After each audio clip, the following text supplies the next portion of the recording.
Ein Leben lang. Ein Leben mit der chronischen Erkrankung Lipödem.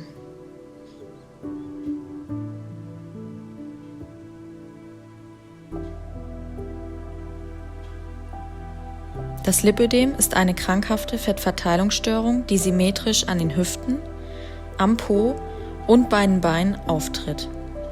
Zusätzlich können auch die Arme betroffen sein.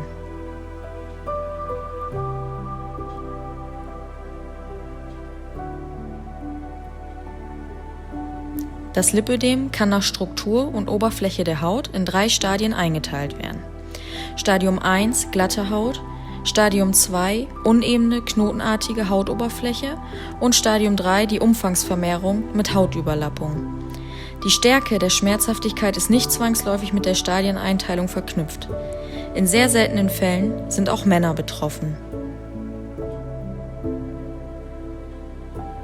Die Beine schmerzen und spannen.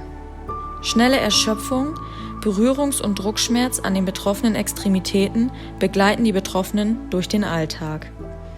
Die Haut kann dellig und knotig aussehen.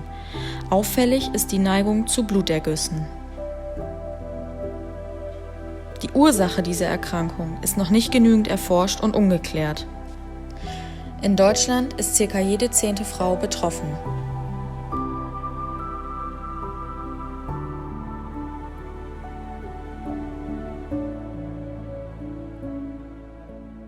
Also die Diagnose habe ich jetzt seit 4 Jahren. 2015 im Frühjahr habe ich sie bekommen. Man hat dann auch festgestellt, dass ich sie eigentlich schon seit meiner Geburt habe. Also Diagnose habe ich seit Juni 2018, habe die eher zufällig bekommen. Die Einschränkungen habe ich eigentlich seitdem ich zurückdenken kann, dass halt die Beine schwer sind, wehtun, die Last halt auf die Füße drückt und im Endeffekt kam das eigentlich erst ins Rollen, weil ich wegen Fersensporn in Behandlung gegangen bin. Vorher hat man mich eben abgetan mit, iss mal weniger und mach mal mehr Sport. Die Diagnose habe ich seit letzten Oktober, also Oktober 2018 und sie schränkt mich enorm ein. Also ich bin unter anderem Radreisende und bin früher 1000 Kilometer am Stück gefahren in 14 Tagen und das ist alles überhaupt nicht mehr möglich. Auch so, ich mache mit meinem Mann wahnsinnig gerne Stadtreisen und Stadttouren.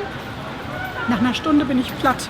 Ich brauche sofort Ruhe und das ist eigentlich was wahnsinnig schwer für mich ist, weil ich so ein aktiver Mensch bin. Ja, und ansonsten natürlich irgendwie im Alltag.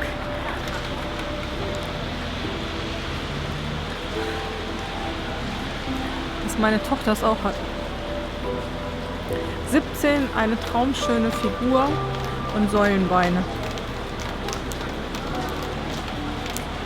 Eigentlich ist es Existenzangst. Ich bin halt operiert, ich bin mitten in den OPs, aber ich bin auch, dass ich in die Wechseljahre komme. Wir wissen ja, es kann wiederkommen, es kann nicht alles entfernt werden, dann doch mal so weit zu sein, dass ich nicht mehr Vollzeit arbeiten kann. Die Betroffenen ziehen sich oft zurück und schränken sich in ihrem Alltag ein. Sie verstecken sich unter weiter Kleidung und trauen sich kaum vor die Tür. Kleine, alltägliche Dinge werden zur Qual. Für viele am Lipödem erkrankte Menschen wird jeder Tag zu einer Demütigung. Sie durchlaufen einen Spießrutenlauf von Inakzeptanz und Ausgrenzung. Sie fühlen sich missverstanden. Musste jetzt unbedingt noch ein Eis essen? Das sind so die Sachen, die für mich speziell schlimm war. Oder wenn ich im Schwimmbad bin und komischerweise, wenn man halt dann im Badeanzug, zeigt man ja ganz, ganz viel von sich, von den betroffenen Beinen, von den betroffenen Armen, dass sogar Senioren dann, oh, guck mal, und das tut weh. Wir überlegen uns ein Bad zu machen, wo ich theoretisch mit dem Rollstuhl rein könnte. Und das ist schon so, also ich denke, ich bin 54, muss ich mir jetzt schon Gedanken darüber machen, nicht arbeiten zu können, vielleicht nicht mit meinen Enkelkindern später spielen zu können. Wie eingeschränkt kann ein Leben noch werden? Dass sie nicht heilbar ist, dass man aktuell nicht weiß, wie es weitergeht, dass man hilflos allein gelassen wird. Aber ihr seid nicht allein. Ihr müsst euch nicht verstecken. Gemeinsam kämpfen wir für mehr Aufklärung und Akzeptanz. Und deshalb starteten wir, Melanie und Janina, das Fotoprojekt Lipödem ist ein Arschloch. Gemeinsam zeigen wir der Erkrankung den Mittelfinger.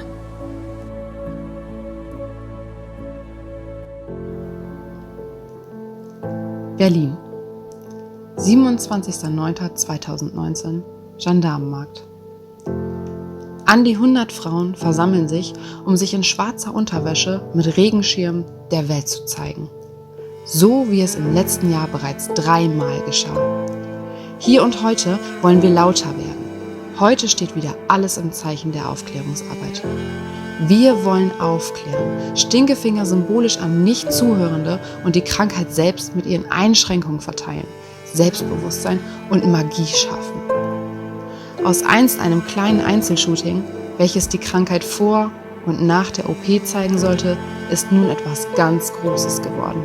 Die Krankheit bekommt endlich die Aufmerksamkeit, die sie verdient.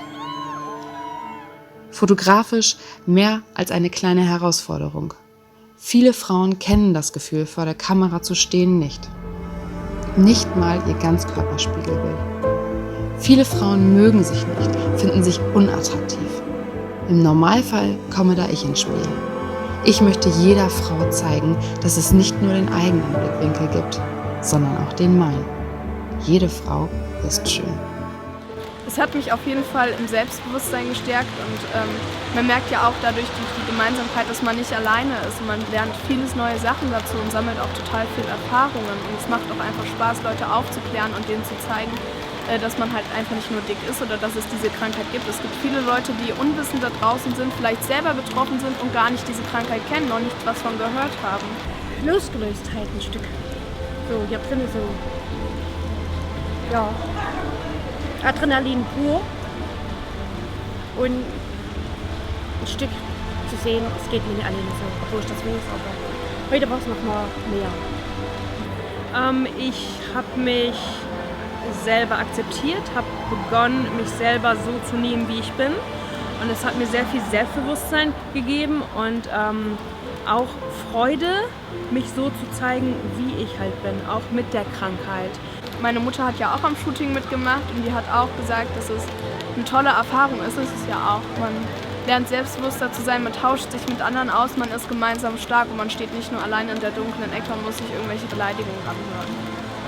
Es muss bei der Aufklärung anfangen, weil zu den Frauenärzten gehen wir Mädels als erstes, die begleiten uns ein ganzes Stück und da kann man ansetzen, aber ich wünsche mir halt nicht nur, dass Stadium 3 operiert wird, weil je früher man operiert, umso mehr Lebensqualität hat man sofort. Stadium 1 und 2 sollten da unbedingt auch mit in den Fokus genommen werden und nicht nur abgetan, ja, lassen wir mal, jetzt und nicht später.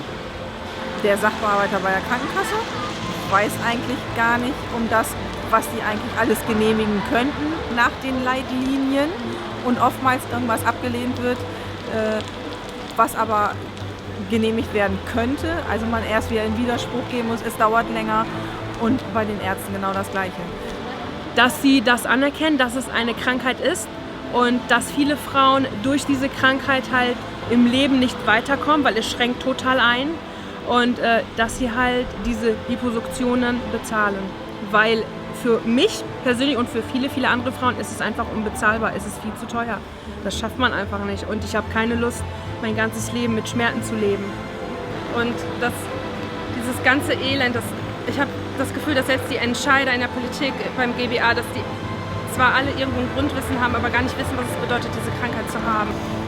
Also ich habe das Glück, dass meine Krankenkasse da wirklich, die hat ja auch die OPs genehmigt. Ich habe auch keine Probleme mit Strümpfe zu bekommen, meine ganzen Versorgung zu erhalten, meine Lymphdrainagen werden genehmigt. Ich wünsche mir wirklich, wie man eigentlich sagt, eine einheitliche Versorgung für alle. Dass Krankenkassen keinen Unterschied machen, was die Kompressionsbestrümpfe angeht. Die einen kriegen 4 Paar im Jahr, die anderen nur 2 Paar im Jahr. Und natürlich, dass irgendwann mal hoffentlich die operative Therapie halt für alle zur Option werden kann, ohne Anträge zu durchlaufen.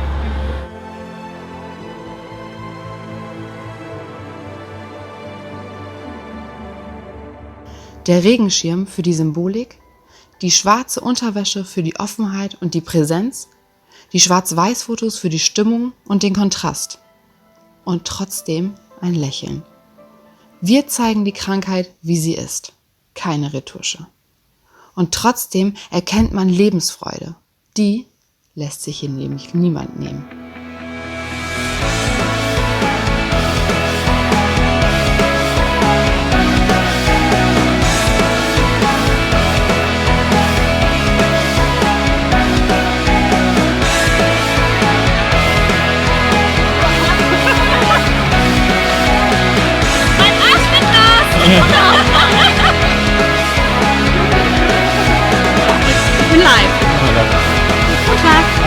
zuerst, Andreas fehlt uns heute schön.